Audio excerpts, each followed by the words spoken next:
I saw your dick in porn once, Lucy said. I started laughing. No, seriously, I saw it. It was just as big and fat as yours. Just looking at it made me wet, and I never squirted so much in my life. She smiled and placed her lips on mine. You never told me you were an adult actor. Do you have any more secrets? She kept teasing me, but I just smiled in reply. Lucy didn't know my real secret. I wasn't always such a big guy. I was a 5-incher once. I didn't know much about penis size in my puberty days. I thought that all males were the same. Then after a gym class one day, I took my pants off in front of the other guys for the first time. Some of them noticed my penis and they started mocking me because of my size. Word quickly spread through the school, and the worst period of my life had begun. Peanut, Baby Carrot, Shrimpy.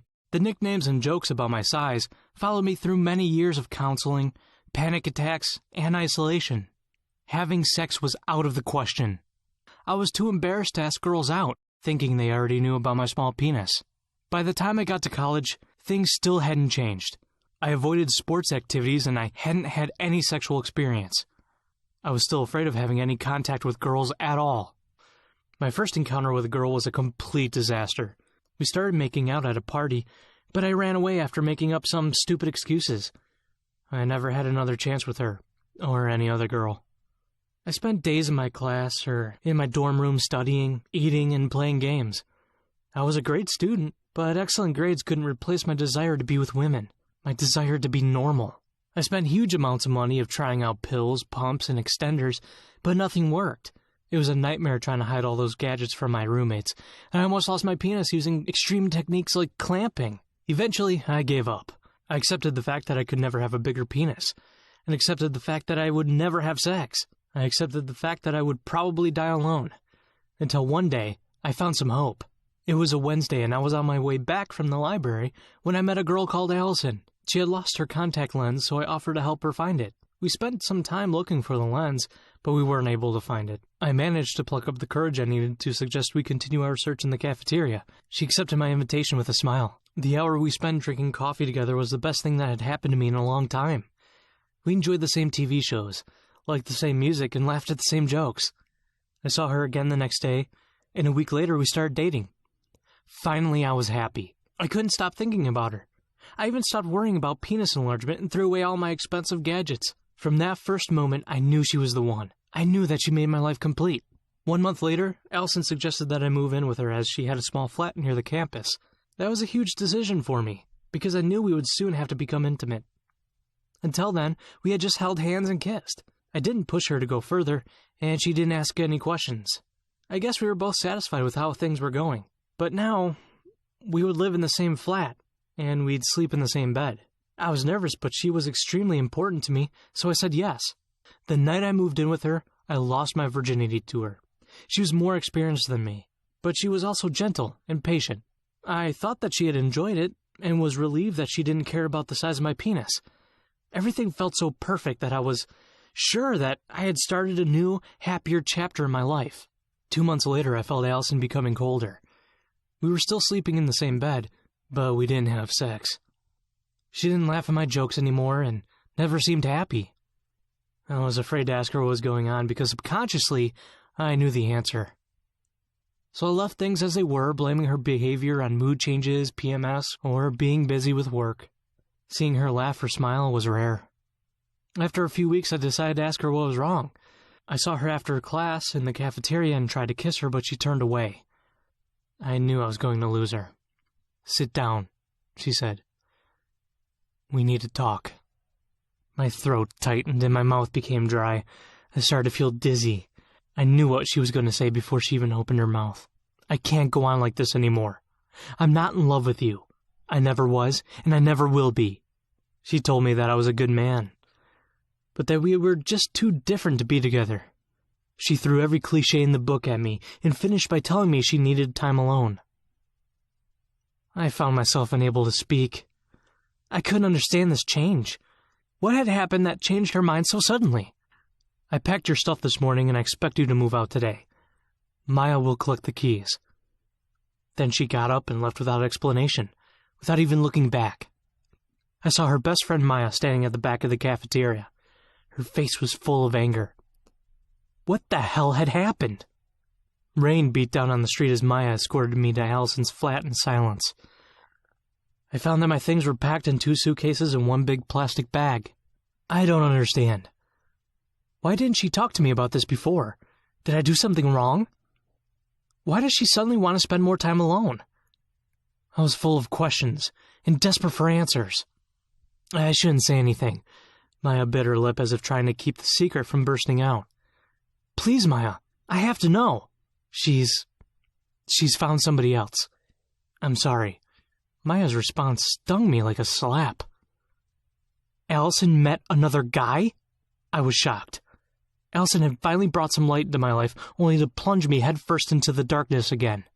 Apparently, she hooked up with Craig, a quarterback and a douche. She had always had a crush on him, and according to Maya, there had been rumors that he had a huge penis. So what? Allison left me for his dick? That's why she left me? I asked her, my voice shaking yet full of venom. She had to, after seeing what you've got in your pants. Maya's jab hit me like a speeding freight train. I tossed my keys to the floor, picked up my things, and slammed the door behind me. My worst fear had come true. Allison had left me because I had a small penis. I really thought that she was different, that she was the one. Oh, God, how naive I was. It's true. Women only care about your penis size. I stayed with my ex-roommate overnight, but the next day I found myself a small room because I couldn't stand to be around anyone. I needed solitude. It didn't take long for sorrow and desperation to replace the anger. I was crushed. Losing Allison had left me a broken man. Weeks later, I finally decided to get a grip. I cleaned up all the empty bottles that covered my floor and vowed to move on. I headed back to class the next day, but saw Allison and Craig together on the way to college. He was cuddling her and she was kissing his neck. I felt a stabbing pain in my chest and was unable to catch my breath. And soon everything turned black. Dr. Hammett later told me that I had a panic attack. He prescribed me some pills and told me that I needed to relax. I just went back to my room and started back on the whiskey. I mixed it with the pills and found that it made life bearable again. I found myself skipping classes and became a hermit once more. I wore the same clothes for days, and my suitcases were left unpacked, together with the plastic bag full of my stuff. I soon ran low on money, and one night I made the decision to see if there was anything in that bag that I could sell. Looking through the bag brought better memories back to me. There was an old pipe I bought during my visit to England, a china pig my dad bought me, and some comics I'd been collecting. At the bottom of the bag, I found a notebook with an old leather cover. I couldn't remember ever owning one like that, and figured it was Allison's. I knew that I shouldn't read it, and that it would only bring me pain, but I needed to know what she had written about me, about Craig. Curiosity got the better of me, and I slowly unbuckled the leather strap that was wrapped around the diary, keeping all its secrets inside. Blue ink covered the yellowed, aging pages, and I realized that it wasn't Allison's handwriting. Not only that, but the book looked like it hadn't been read in a long time. Before its secrets could be revealed, I had to blow dust out of the pages. I couldn't find the name of the owner anywhere, yet I couldn't help but be transfixed by the book in my hands. I poured myself some whiskey, sat down, and started reading. Inside there were notes about old potions and herbs and proverbs from all around the globe, and some Arabic writing that I couldn't understand. On page 10, I realized it wasn't an ordinary diary. Suddenly I felt a shiver run up my spine. The notebook in my hands contained ancient exercises for increasing penis size. I laughed at first and thought that someone was messing with me. Perhaps Allison was trying to kick me when I was at my lowest, or somebody else from the past that I had tried hard to forget. Despite the paranoia running rampant in my head, something pushed me further, and I kept reading the pages. I couldn't stop reading. The notebook contained almost 50 pages that documented somebody's journey to unlock the ancient secrets of penis enlargement. This mystery man had written intricate details explaining exercises and charted his progress. After a year, he managed to increase his penis size by 2 inches. I dropped my glass on the floor in shock. Oh, God. Surely this couldn't be. Or had my prayers been answered? One of life's biggest secrets was in front of me in that old, worn notebook. A secret that works, and that changed my life forever. I figured that I had nothing to lose, so I might as well give it a shot. All I needed were my hands, and time to exercise every day. The exercises looked simple enough, and felt like they were designed for me. Best of all, it only took 20 minutes a day, and I could do them in the shower or before bed. Anytime that was convenient for me. After just a few weeks of exercising, I began to see progress, and I gained just under half an inch in length. I was amazed that this had happened using just my hands. It may not sound like much, but for me, it was a huge step forward. I declared war on my small penis and on my previous life. I continued to exercise more diligently and with patience. Before long, I moved back in with my old roommate, and it felt good to be around friends again. I could exercise discreetly even in my room, because I had enough time before my roommate came back from lectures. I soon achieved girth gains too, and after 6 weeks, I had grown an inch. My penis looked huge to me now, almost unrecognizable. This notebook and its wonderful secrets had changed everything. Imagine seeing your penis bigger than it is now. Imagine feeling it harder and stronger in your hands. Imagine how your sex will feel. Imagine how powerful you will feel just after 4 weeks. My confidence skyrocketed too. I could approach any girl in a bar and ask her out with any fear of being rejected. No girl could refuse me because they had noticed the change as well. The way I walked, how I smiled, and the confidence in my voice as I spoke to them. Girls have a sense for what's going on down there. They don't need to look into your pants because your body language tells them all about you. Finally, I was a real man and I could see it in their eyes. My sex life improved enormously. I could give any woman the best orgasms of her life. They were impressed by my size, both visually and physically, and my penis became something that women had to take notice of.